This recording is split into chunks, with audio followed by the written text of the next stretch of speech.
여러분 안녕하세요. 바빌론입니다. 오늘은 이게 최근에 제가 7대 마켓 교육을 통해서 요 7대 마켓에 연동을 시키고 유기적으로 이제 상품을 소싱하는 그런 것들인데요. 이 중에는 데이터 가공, 이거는 제가 이제 최근에 이제 배운 거고, 여기에 이제 엑셀,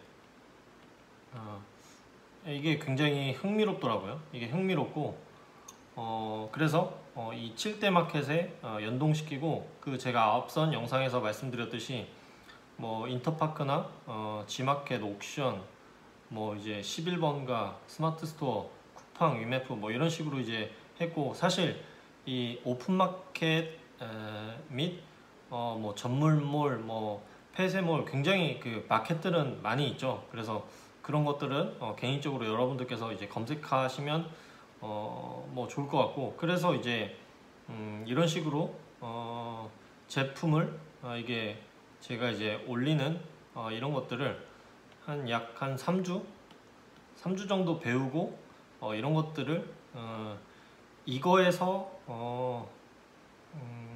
이거는 뭐 오후나 뭐 저녁쯤에 이거를 이제 세팅을 하고, 오전에는 또 다른 거를 요거 말고 다른 거를 세팅해서 하고 있어요. 이거 지금 제가 이제 보여드리는 요거 같은 경우에는 뭐 별건 아니고, 근데 이제 제가 궁금했었던 부분이고, 그리고 이런 거는 이제부터 성과가 어떻게 나는지 이제 모니터링을 통해서 제가 확인해야 될 것 같아요. 그래서 굉장히 흥미롭더라고요. 그래서 좀 무궁무진한 그런 방향성이나 그런 전략, 그런 것들을 이번에 많이 배우면서 느낄 수가 있었습니다.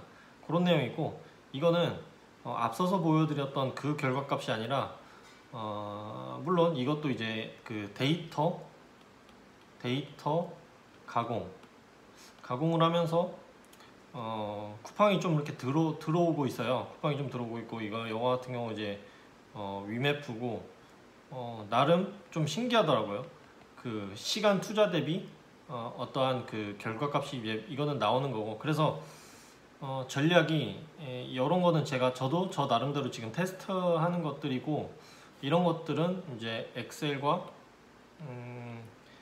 그리고 이제 데이터 가공, 이런 것들인데 굉장히 흥미로운데, 결과값이 바로바로 조금 나와서 좀 흥미롭고, 이것들은 이제 조금 장기적으로 바라봐야 되는데, 키워드 같은 경우는 제가 조금 선별하고 이런 것들을 조금 저도 이제 저 나름대로의 어떤 그런 것들, 노하우들이 있어서 그런 것들을 좀 대입하고 뭐 이러다 보니까 뭔가 이렇게 결과값이 보다 쉽게 이렇게 튀어나와서 조금 나름 요즘 재미있게 흥미롭게 테스트하고 있습니다. 그런 내용이 있고, 제가 오늘 말씀드리고 싶은 내용은 크게 요 내용이거든요. 이 내용은 제 의견을 그냥 뭐 이거는 제 주관적인 의견이니까, 여러분들께서는 그냥 객관적으로 제가 말씀 전달해 드리는 내용을 그냥 객관적으로만 판단하고, 여러분들 본인의 포지션에 맞게끔 이제 행동하시면 좋을 것 같습니다. 먼저 우선순위인데요. 첫 번째는 각 쇼핑몰 플랫폼 및 이 마켓에 대한 인터페이스는 내가 기본적으로 숙지해야 된다. 요 내용이고요. 자, 두 번째는 마케팅, 그러니까 이제 트래픽이죠. 쉽게 말해서 내 마켓에 대한 트래픽, 혹은 광고 관련 부분에 대한 내가 이해도를 높인다. 이 부분이 저는 이제 두 번째 우선순위로 봤습니다. 자, 세 번째는 구매 전환율을 높이는 전략과 기획부터. 이 말은 뭐냐면, 근데 여기에서는 또 전제 조건이 있어요. 또 한 노선은 어떤 식으로 가도 되냐면, 다량의 상품들을 올리면서 테스트하면서 여기서 뽑아져 나오는 애들 중점으로 그 카테고리로 간다. 이 방향성과 이 노선 하나가 있고요. 이 노선 하나가 있고, 두 번째는 이런 식으로 전략과 기획부터 요 내용이 저는 세 번째 우선순위로 바라봤습니다. 자, 네 번째는 왜 그러냐면 이 사업장 나누기 요 내용인데요. 첫 번째는 비브랜드 상품에 대한 내가 사업장이 있어야 된다라고 저는 봤어요. 자, 두 번째는 브랜드 상품에 대한 내가 사업장이 별도로 있어야 한다라고 봤고, 세 번째는 국내 상품이죠. 국내 소싱. 여기에 대한 사업장이 있으면 좋다. 네 번째는 해외에 대한 부분인데, 이거는 역으로 역직구 내지는 수출, 이런 식으로 해봐서 크게는 이제 네 가지 틀이고, 이 해외 역직구까지는 아니더라도 적어도 3개 정도는 내가 기획해서 어떤 큰 방향성을 잡고 간다라는 게 저는 좋을 것 같습니다. 그래서 크게 비브랜드, 브랜드, 그리고 국내 이 부분을 셀러라면 어떤 그 큰 내가 방향성을 잡고 이 사업체, 그 다음 비브랜드 사업체, 브랜드 사업체, 그 다음 국내 어떤 소싱에 대한 요 방향, 이런 식으로 가면 저는 그냥 제가 바라봤을 때는 무난할 것 같습니다. 그리고 첫 번째, 두 번째, 세 번째, 네 번째가 요 내용이고, 다섯 번째는 상품을 여러 마켓에 던져보고 1년 정도는 유통 흐름을 이해한다. 그러니까 광고 키워드나 이런 걸 봤을 때는 계절성 키워드는 이렇게 뜨잖아요. 앞에 뭐 이렇게 S나 그 표시들이 이렇게 시즌성으로 이렇게 뜨는데,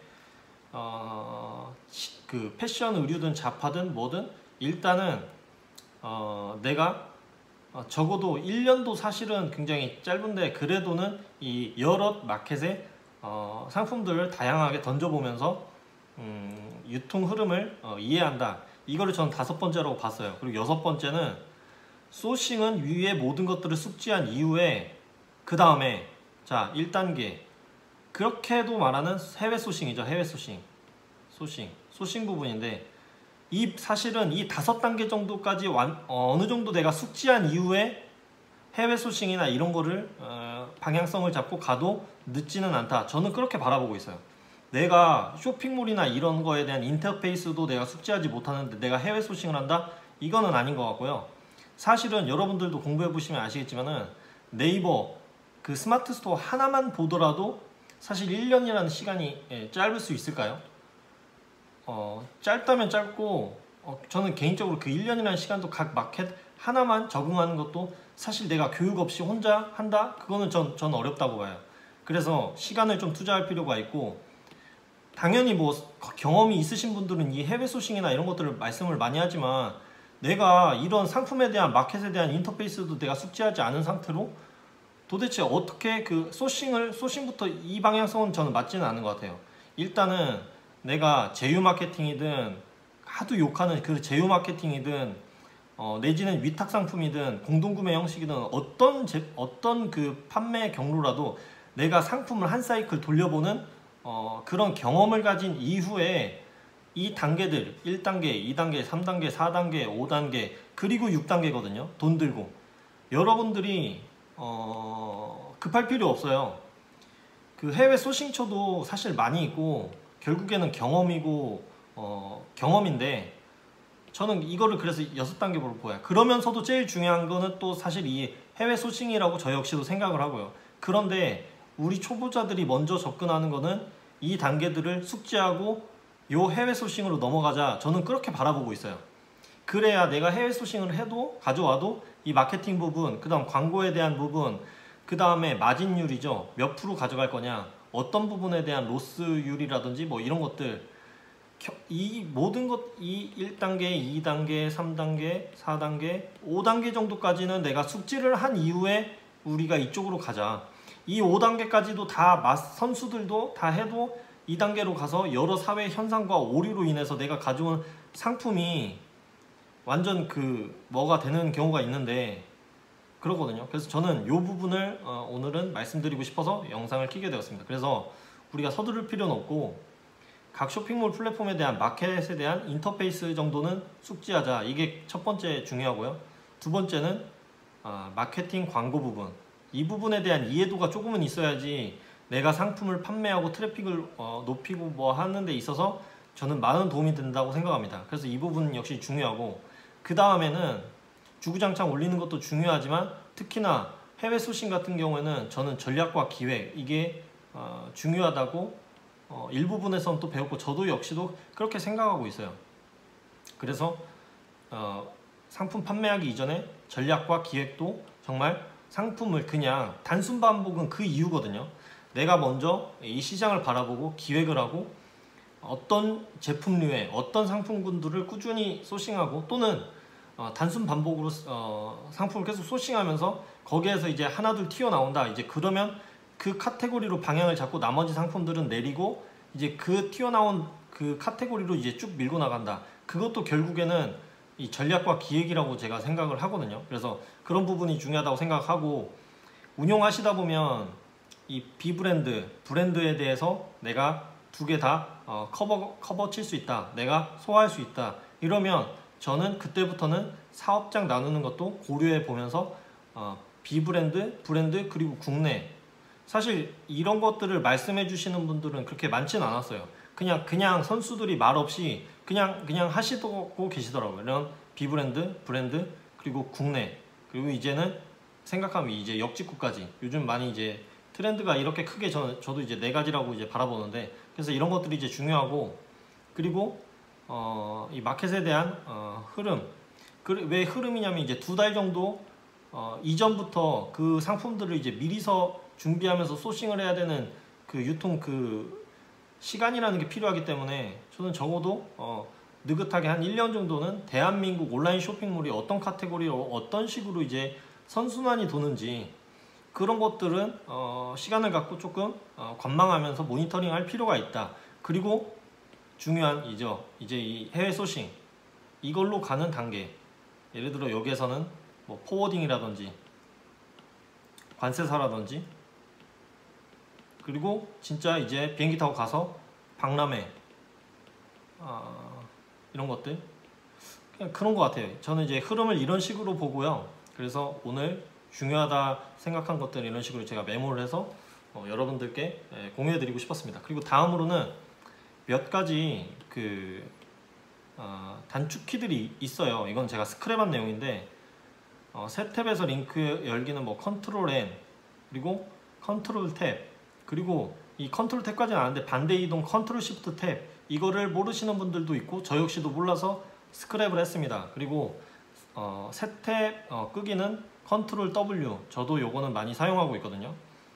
그리고 시크릿 모드 열기는 컨트롤 시프트 N 북마크 추가는 컨트롤 D거든요. 이런 부분도 참고하시면 좋을 것 같고 검색창 바로 가기는 Alt 플러스 D를 누르시면 검색창으로 바로 가실 수가 있습니다. 이 내용이 도움이 될 것 같아서 제가 캡처를 했고 그리고 자주 쓰는 뭐 단축키 이런 내용도 있는데 컨트롤 시프트 T 이런 것들 그리고 새 탭에서 링크 열기 하는 컨트롤하고 클릭하는 거 내가 보고 있는 창에서 어떤 링크나 이런 것들 컨트롤 누른 채서 누르면 또 옆에 이제 그 창으로 이렇게 뜨는 그런 단축키거든요. 그래서 이거를 저도 배운 지는 얼마 안 되는데 이거는 강사님을 통해서 알았던 내용이고 그렇습니다. 그래서 그런 내용이 이제 써보면 굉장히 좋고 그리고 컨트롤 시프트 클릭 이거는 새 탭에서 열기 하면서 그 새 탭으로 전환시키려면 컨트롤 시프트 클릭을 누르면 된다.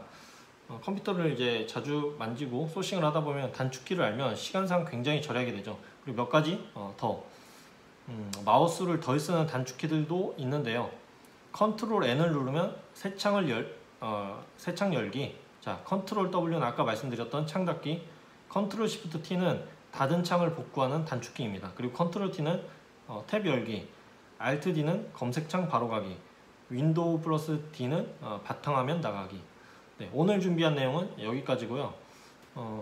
뭐 오늘도 긴 영상 시청해 주셔서 감사드리고 앞으로도 유익한 영상 공유해 드리도록 하겠습니다. 수고하셨습니다.